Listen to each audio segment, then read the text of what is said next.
Uhaye ikaze kuri Urugendo aho waba uri hose mu mpande zose enye z'igihugu ndetse n'umujyi wa Kigali ndetse n'abari hanze y'igihugu ndabasuhuje.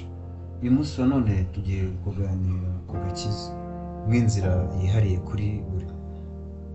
Tubizi neza yuko buri muntu wese Imana yamuhariye umunsi avukaho. Rero ni nako buri muntu wese Imana yamuhariye inzira anyuramo kugira ngo akizwe.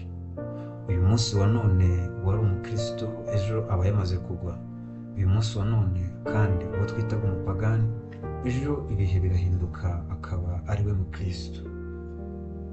None se ubwo bimeze bityo twigumire mu byaha ngo igihe cyacu ntabwo kiragera? Oya, ibyo ntibikabe, kubera yuko Imana ari urukundo, yahaye umuntu wese umudendezo wo kwihitiramo. Ni nayo mpamvu umuntu wese aba akwiriye gutera intambwe imwe gusa isanga Imana, maze ubundi ahasigaye ikamwiyorera. Iyo umaze kuvuga uti Nyagasani mweguriye ubuzima bwanjye rwose, kuva ubwo utangira guhura n'ibigeragezo umwanzi Satani akugabaho cyane kuruta mbere yuko wakira agakiza. Kugwa nyako kweruye kuratangira, ibibazo nyabyo bikisuka. Ese ibi biterwa n'iki? Mu gusubiza iki kibazo, reka twifashishe inkuru izwi n'abantu benshi ya Yobu. Iyo ukiri mu byaha ntabwo Imana iba yakwirata, kuko nubwo Imana ikunda umunyabyaha, ariko tuzi neza yuko Imana yanga icyaha urunuka. Ubwo rero bivuze yuko Imana ntabwo yakwirata umunyabyaha.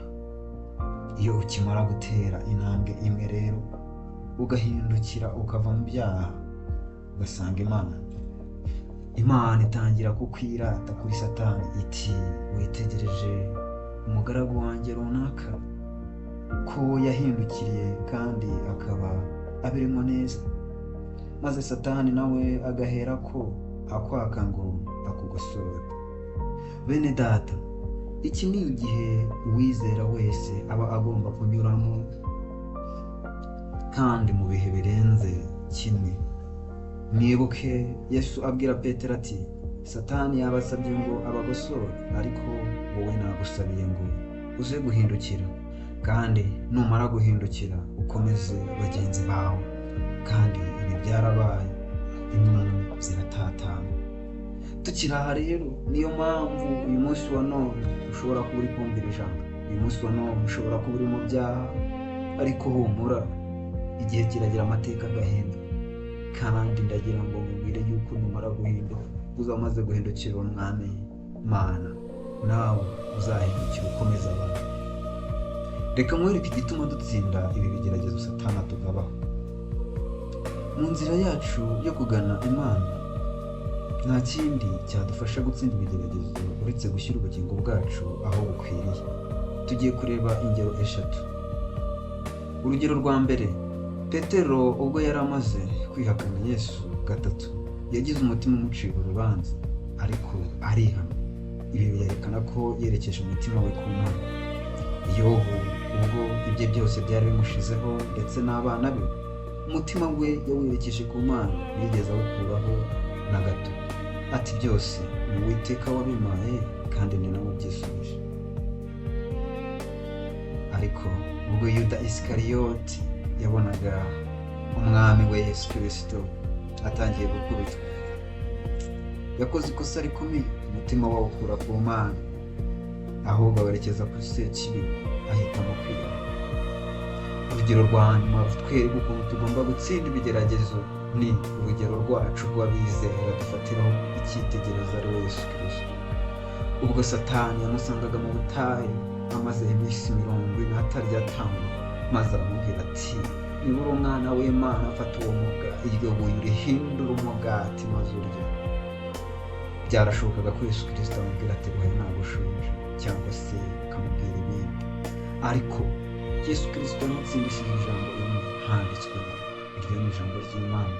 Umwanzi Satani atinya ijambo ry'Imana, ariko iyo ugiye kuburana nawe aho ngaho ntabwo wamutsinda, kubera ko Sekibi afite experience mu kujya impaka kuva kera cyane mbere y'uko twebwe tunabaho. Rero icyo twamutsindisha ni kimwe n'ijambo ry'Imana, kuko araritinya cyane no kuritinya. Icyo izi ngero zitwigisha nkatwe bo mw'ibi bihe ni iki rero? Dukwiye guhungira ku Mana mu gihe cyose turi mu makuba, kuko bidasubirwaho kiba ari igihe umwanzi yadusabye ngo atugosoremo inkumbi. Imana ihora yiteguye kudutsindishiriza igihe cyose twamanitse amaboko tukemera yuko twatsinzwe, tukavuga tuti dawe ngwino. Umwami Imana aduhire, atuyobore inzira yo gukiranuka kandi adutsindishirize